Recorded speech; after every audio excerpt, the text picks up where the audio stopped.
अथ नवमः सर्गः।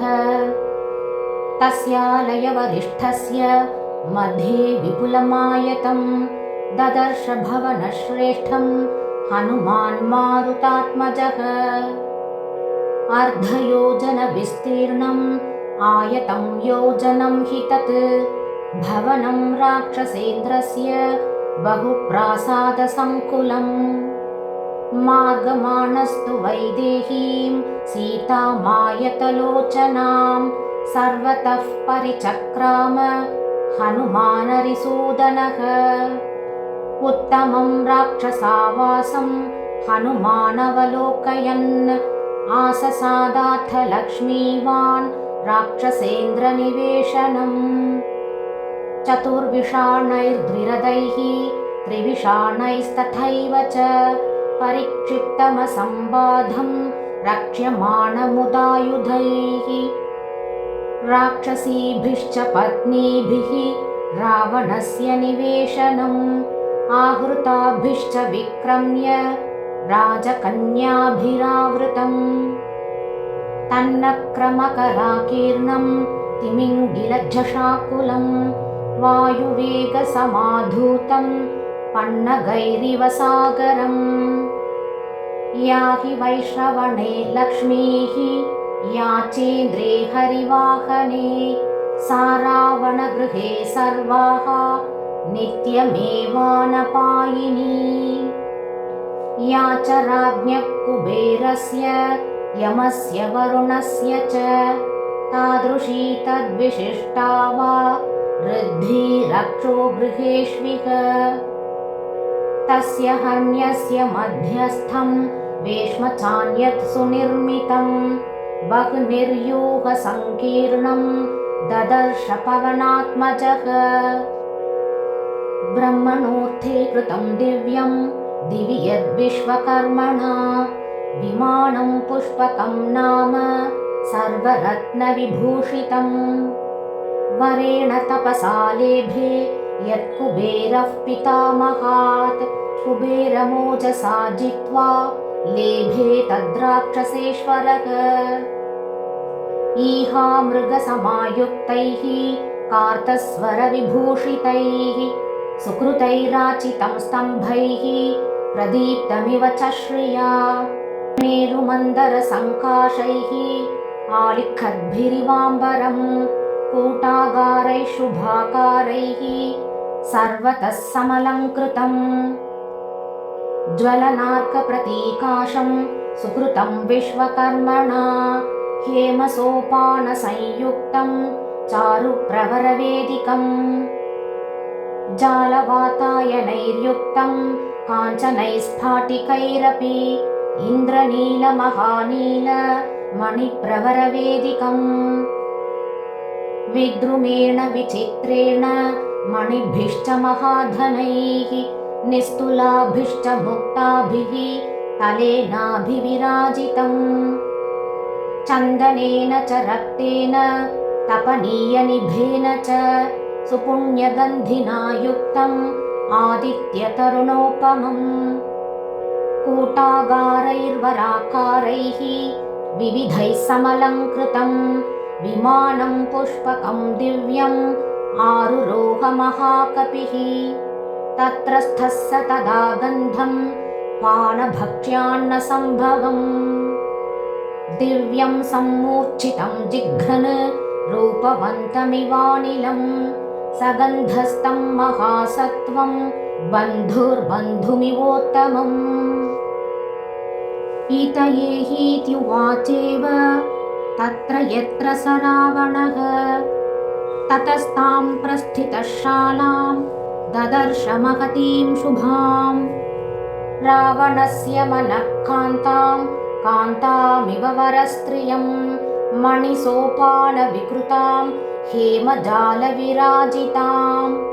स्फाटिकैरावृततलां दन्तान्तरितरूपिकां मुक्ताभिश्च प्रवालैश्च रूप्यचामीकरैरपि विभूषितां मणिस्तम्भैः सुबहुस्तम्भभूषितां समैर्ऋजुभिरत्युच्चैः समन्तात् सुविभूषितैः स्तम्भैः पक्षैरिवात्युच्चैः दिवं सम्प्रस्थितामिव महत्या कुथयास्तीर्णां पृथिवीलक्षणाङ्कया पृथिवीमिव विस्तीर्णां सराष्ट्रगृहमालिनीं नादितां मत्तविहगैः दिव्यगन्धाधिवासितां परार्ध्यास्तरणोपेतां रक्षोधिपनिषेवितां धूम्रामगरुधूपेन विमलां हंसपाण्डरां चित्रां पुष्पोपहारेण कल्माषीमिव सुप्रभां मनःसंह्लादजननीं वर्णस्यापि प्रसादिनीं तां शोकनाशिनीं दिव्यां श्रियःसञ्जननीमिव इन्द्रियाणीन्द्रियार्थैश्च पञ्चभिरुत्तमैः तर्पयामास मातेव तदा रावणपालिता स्वर्गोऽयं देवलोकोऽयम् इन्द्रस्येयं पुरी भवेत् सिद्धिर्वेयं परा हि स्यात् इत्यमन्यत मारुतिः प्रध्यायत इवापश्यत् प्रदीपांस्तत्र काञ्चनान् धूर्तानिव महाधूर्तैः देवनेन पराजितान् दीपानां च प्रकाशेन तेजसा रावणस्य च अर्चिर्भिर्भूषणानां च प्रदीप्तेत्यभ्यमन्यत ततो पश्यत् कुथासीनं नानावर्णाम्बरस्रजम् सहस्रं वरनारीणां नानावेषविभूषितं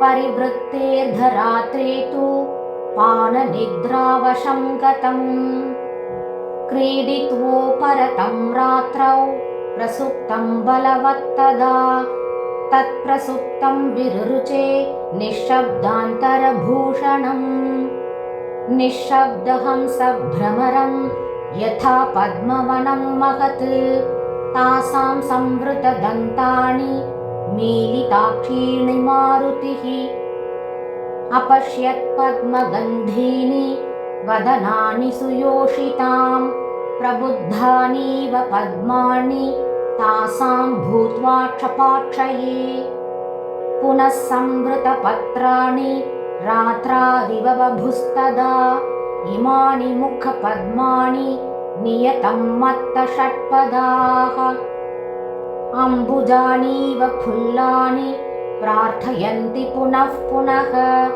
इति चामन्यत श्रीमान् उपपत्या महाकपिः मेने हि गुणतस्तानि समानि सलिलोद्भवैः सा तस्य शुशुभेशाला ताभिस्त्रीभिर्विराजिता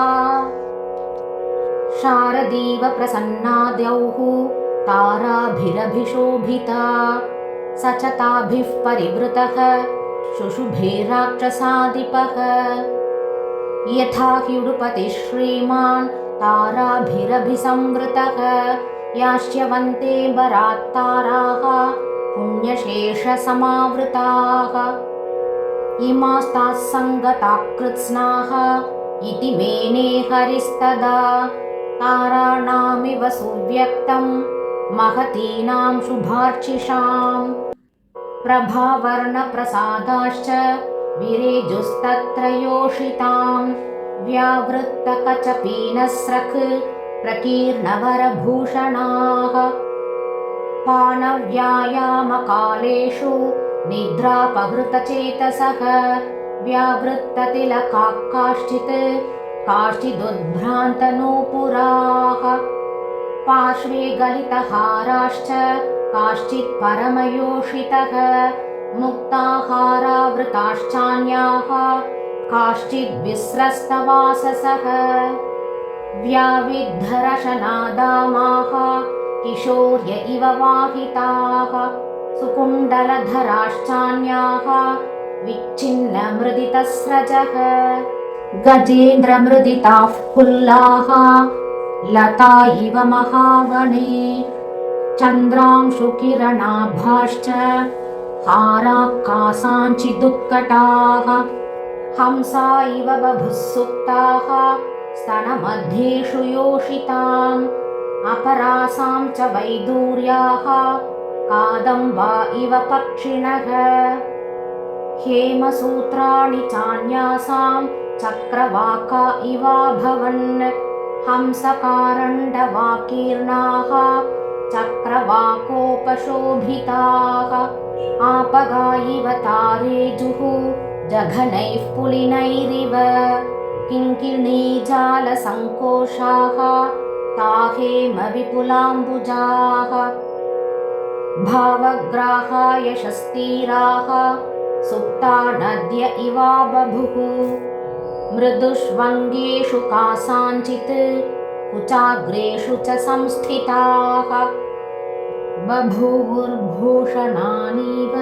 शुभाभूषणराजयः अंशुकान्ताश्च कासाञ्चित् मुखमारुतकम्पिताः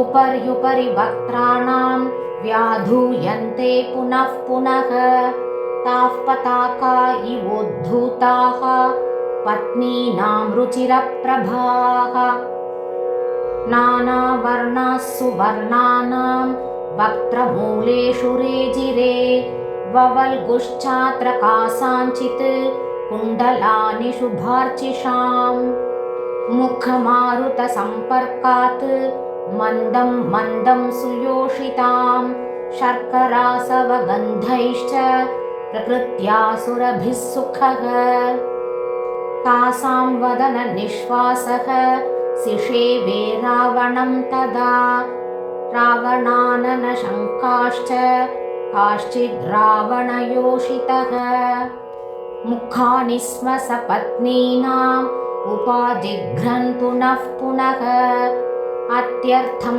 सक्तमनसः रावणेतावरस्त्रियः अस्वतन्त्राः सपत्नीनां प्रियमेवाचरंस्तदा बाहूनुपनिधायान्याः पारिहार्यविभूषितान् अंशुकानि च रम्याणि प्रमदास्तत्र शिशिरे अन्या वक्षसि चान्यस्याः तस्याः काश्चित् पुनर्भुजम्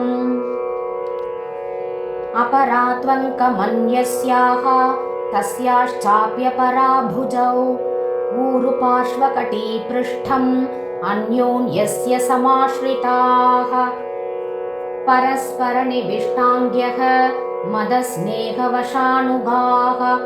अन्योन्यस्याङ्गसंस्पर्शात् प्रीयमाणाः सुमध्यमाः